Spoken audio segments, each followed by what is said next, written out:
राम राम जी सबको, जय माता दी। कैसे हो आप सब? उम्मीद करती हूँ सब ठीक होगे। कहानियों का पिटारा चैनल पर आपको स्वागत है।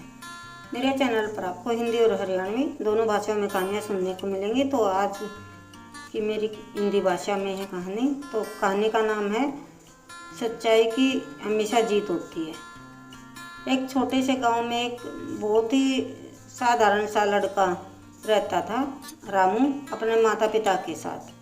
रामू बहुत ही मेहनती और ईमानदार था, लेकिन उसका जीवन संघर्षों से भरा था। उसका परिवार बहुत ही गरीब था और वह अपने माता पिता की मदद करने के लिए खेतों में काम करता था। रामू की एक खास बात यह थी कि वह कभी भी झूठ नहीं बोलता और हमेशा सच का ही साथ देता था। एक दिन गांव में एक बड़े मेले का आयोजन हुआ। गांव के लोग बहुत ही उत्साहित थे, क्योंकि इस मेले में एक बड़ा पुरस्कार जीतने का अवसर था। यह पुरस्कार उस व्यक्ति को दिया जाने वाला था जो सबसे अच्छा खेल खेलेगा। रामू का एक पुराना सपना था कि वह किसी तरह अपने परिवार की स्थिति को सुधार सके और मेले में जीतने वाले पुरस्कार उसे अपनी कड़ी मेहनत से मिल जाए। रामू ने भी मेले में भाग लेने का निश्चय किया। उसने कुछ दिन पहले से ही तैयारी शुरू कर दी। उसे यकीन था कि अगर वह मेहनत करेगा तो वह प्रतियोगिता जीत सकता है। रामू की मेहनत रंग लाई और उसने खेल में अपनी गति और ताकत से सबको प्रभावित किया। उसे फाइनल में पहुंचने में कोई कठिनाई नहीं हुई।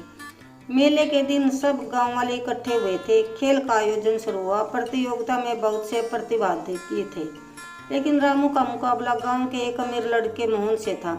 मोहन को लगा कि वह इस प्रतियोगिता का बड़ा दावेदार मानते हैं। वह देखने में भी काफ़ी ताकतवर था और उसने अपनी तैयारी में बहुत कड़ी मेहनत की थी। लोग कहते हैं कि मोहन के पास पैसे हैं, अगर वह जीतता है तो उसे कोई फर्क नहीं पड़ता, लेकिन वह रामू के बारे में यही कहा जाता कि वह गरीब है, फिर भी अपने जज्बे से वह किसी से कम नहीं है। प्रतियोगिता के दौरान रामू और मोहन के बीच कांटे की टक्कर हुई। दोनों ने पूरी मेहनत और ईमानदारी से खेला। जैसे जैसे खेल आगे बढ़ा, गाँव वाले रामू की सच्चाई और ईमानदारी को देखकर प्रभावित होने लगे। लेकिन मोहन ने एक चाल चली। उसने खेल के नियमों का उल्लंघन करते हुए रामू को गलत तरीके से गिराया और उसके बाद वह जीतने की कोशिश करने लगा। मोहन को विश्वास था कि वह सबकी नज़रों में अपने पैसे और प्रभाव से ही जीत सकता है।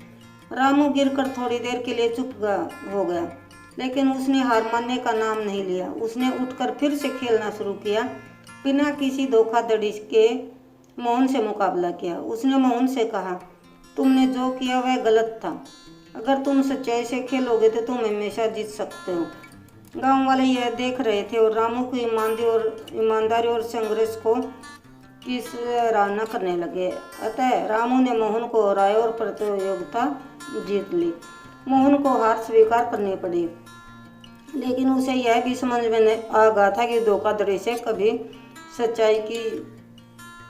सच्ची सफलता नहीं मिलती। रामू की जीत ने गांव में एक और संदेश दिया कि सच्चाई और ईमानदारी से कोई भी जीत सकता है। गांव वालों ने रामू की बहादुरी की सराहना की, उसे सम्मानित किया। रामू ने पुरस्कार का एक हिस्सा अपने माता पिता के लिए और एक हिस्सा गरीब बच्चों की शिक्षा के लिए दान दिया। उसका मानना था कि अगर सब लोग मिलकर मदद करें तो समाज में सच्चाई और अच्छाई की जीत हमेशा होगी। इस घटना के बाद मोहन ने भी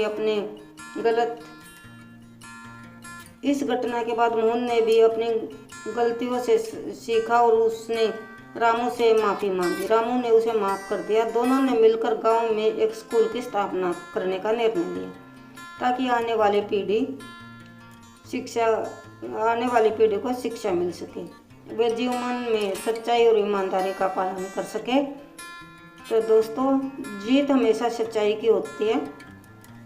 गलत तरीके से हम किसी का भी ना दिल जीत सकते हैं और ना ही हमें सफलता मिल सकती है। तो कहानी कैसी लगी कमेंट करके बताएं। अगर आपको कहानी जरा से भी अच्छी लगे तो प्लीज़ लाइक कमेंट शेयर जरूर कीजिएगा। तो मिलते हैं नई वीडियो में, तब तक के लिए बाय बाय, टेक केयर।